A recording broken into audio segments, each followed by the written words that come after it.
Censorship concerns raised after Chinese state media pulls video of Xi-Putin organ transplant discussion. China's state-owned broadcaster has rescinded international wire agency access to a hot mic video of Chinese and Russian leaders discussing longevity and organ transplants, an effort that shows the Chinese regime's fear of attention on the topic, critics say. The open mic exchange between Russian President Vladimir Putin and Chinese leader Xi Jinping took place in Beijing on September 3rd, as the two leaders walked together ahead of a military parade commemorating World War II.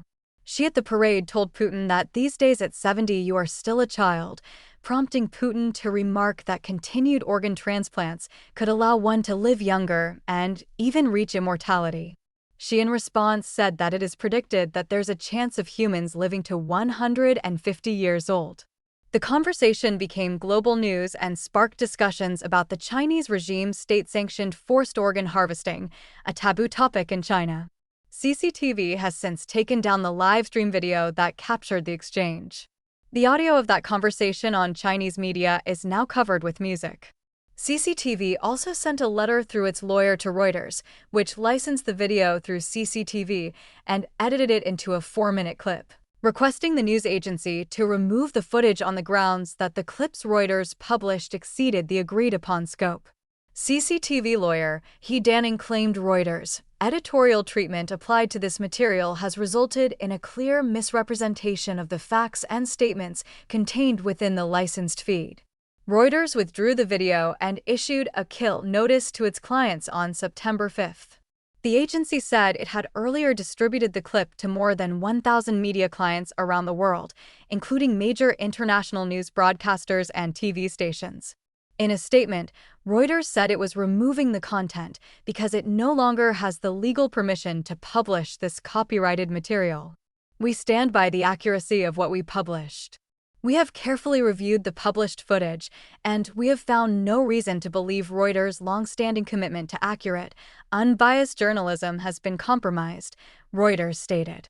According to the London-based China Tribunal, forced organ harvesting has taken place in China for years on a significant scale, and practitioners of the Falun Gong spiritual group are the primary victims. It said that persecuted religious minorities, including Uyghurs, are also potential targets. Since 1999, millions of Falun Gong practitioners have been incarcerated in prisons, labor camps, and other facilities, with hundreds of thousands tortured and untold numbers persecuted to death.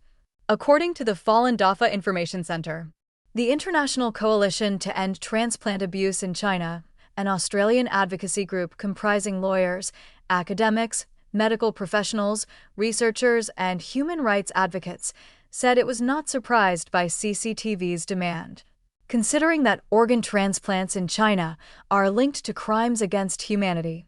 The now-withdrawn hot mic recording between Xi and Putin highlighted the possibility of using organ transplants to seek immortality rather than to treat seriously ill patients, Itak said in a statement to the Epoch Times. Such a conversation in China immediately raises the specter of forced organ harvesting from prisoners of conscience.